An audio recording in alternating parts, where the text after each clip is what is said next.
The world holds its breath as a critical announcement from Iran sends ripples through international diplomacy. Tehran states affirm no new commitments on its nuclear sites, even as top officials confirm inspectors are finally being invited back. This isn't just a headline, it's a tightrope walk with global security hanging in the balance. How do these two seemingly contradictory statements fit together? What does it truly mean for the future of the nuclear deal and the stability of the Middle East? We're breaking down the top 5 critical points you need to understand this high-stakes game. Get ready, because the clock is ticking. Coming in at number 5, we have the crucial development that inspectors are, indeed, being invited back to Iran's nuclear sites. This comes directly from reports referencing Vance, signaling a significant, albeit partial, step toward transparency. For months, access has been a contentious issue, with monitoring devices switched off and international oversight severely curtailed. The return of these eyes and ears on the ground is a moment many in the international community have been eagerly anticipating, hoping it could de-escalate tensions and provide much-needed clarity on Iran's nuclear activities. But it's not without its caveats. This invitation is particularly vital for the International Atomic Energy Agency, or IAEA. The IAEA is the world's nuclear watchdog, responsible for verifying that countries comply with their nuclear non-proliferation obligations. Their inspectors are highly trained scientists and engineers, tasked with visiting nuclear facilities, taking samples, and checking records. For years, their access to Iran's sites, particularly the undisclosed ones, has been central to international concerns about the peaceful nature of Tehran's program. Without their presence, the world is largely blind to the true extent and direction of Iran's nuclear ambitions. It's important to remember that this isn't the first time Iran has played a complex game with inspector access. There have been periods of complete cooperation, followed by significant restrictions, especially after the U.S. withdrawal from the Joint Comprehensive Plan of Action, or JCPOA. Monitoring cameras were shut off, and inspectors were denied access to certain sites and data. This created a blind spot for the IAEA. As the IAEA itself stated, it became impossible to provide continuous assurances about Iran's nuclear program. So, while the invitation back is positive, it's viewed through the lens of Iraqi history. Moving on to number 4, let's talk about the mysterious Vance mentioned in the reports. While the exact identity or specific role of Vance isn't fully elaborated in the initial briefing, context suggests this refers to a high-level official or negotiator privy to the ongoing discussions about inspector access. It's likely a reference to a senior figure involved in international diplomacy concerning Iran's nuclear file, possibly within the IAEA or a negotiating body. Their statement about inspectors being invited back serves as a credible confirmation from a key stakeholder, underscoring the gravity of the development. Understanding Vance's statement requires looking behind the diplomatic curtain. Such pronouncements often come after intense, behind-the-scenes negotiations, facilitated by various intermediaries or direct talks. The fact that a specific individual or entity like Vance is cited implies a direct communication channel or a breakthrough in discussions that led to this agreement for inspector returns.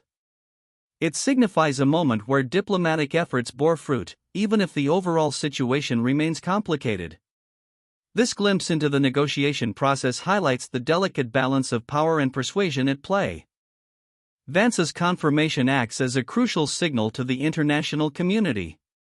It suggests a willingness, at least on this particular point, for Iran to re-engage with international oversight. This signaling is important for building confidence, which has been severely eroded over the years.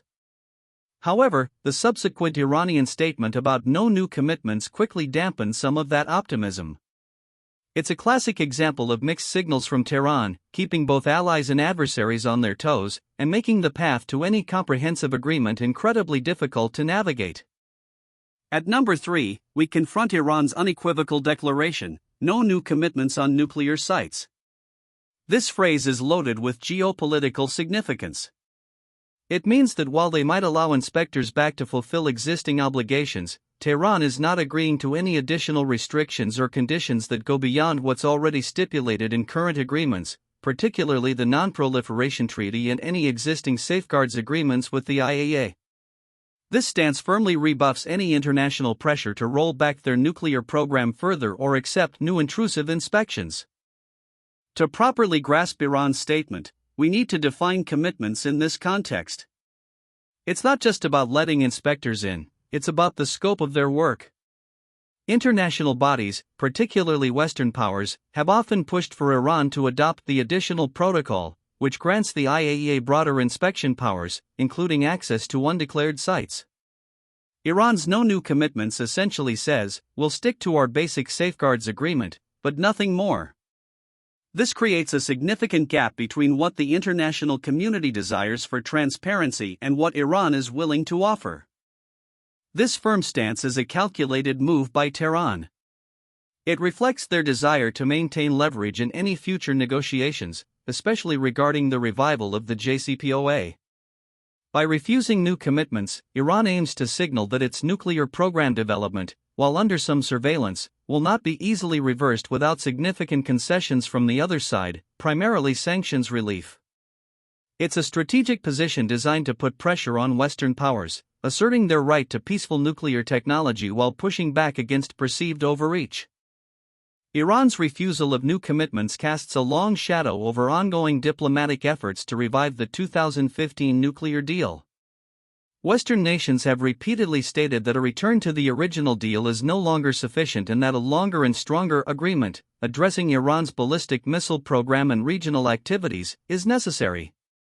Tehran's position directly clashes with these demands, creating a fundamental disagreement that could stall or even completely derail any progress toward a comprehensive resolution. It highlights the deeply entrenched positions on both sides. Sliding into number 2, this entire saga unfolds against the backdrop of the Joint Comprehensive Plan of Action, or JCPOA, the 2015 nuclear deal. The agreement, which offered Iran sanctions relief in exchange for curbs on its nuclear program, has been on life support since the U.S. withdrawal in 2018. The current situation, with inspectors returning but no new commitments, perfectly encapsulates the deal's precarious state. It's a step forward in one aspect, only to be met with resistance in another, leaving the future of the original accord, and any potential successor, hanging by a thread. The original intention of the Biden administration was to return to the JCPOA, but Iran's nuclear program has advanced significantly since 2018. They are now enriching uranium to higher purities and using more advanced centrifuges, well beyond the limits set by the original deal. This makes a simple return to the deal incredibly complicated. Any revival would require Iran to roll back these advancements, which they are hesitant to do without solid guarantees, and for the U.S. to lift sanctions, which they are reluctant to do without stronger assurances. It's a complex, multi-layered puzzle. Beyond the U.S. and Iran, other international players exert significant pressure. European nations, like France, Germany, and the UK, have consistently advocated for a diplomatic solution but are growing increasingly frustrated with the lack of progress. Israel views Iran's nuclear program as an existential threat and has taken covert action to disrupt it. Meanwhile, Russia and China, also parties to the original deal, often side with Iran on issues of sanctions relief. This tangled web of interests makes finding common ground incredibly challenging and prone to external interference. Many experts warn that there's a rapidly approaching point of no return for the JCPOA. As Iran continues to advance its nuclear capabilities, the breakout time, the time it would take to produce enough fissile material for a nuclear weapon, is shrinking. This increases the urgency for a diplomatic resolution. If a deal isn't struck soon, some fear the program could become irreversible, leaving limited options for the international community. This unspoken deadline adds immense pressure to every statement and negotiation, including the current one regarding inspectors and commitments. The breakout time is often cited in weeks to months. And finally, at number 1, we have the most critical takeaway: the escalating stalemate. Iran's latest pronouncements, inviting inspectors back but making no new commitments, perfectly encapsulate a deepening deadlock.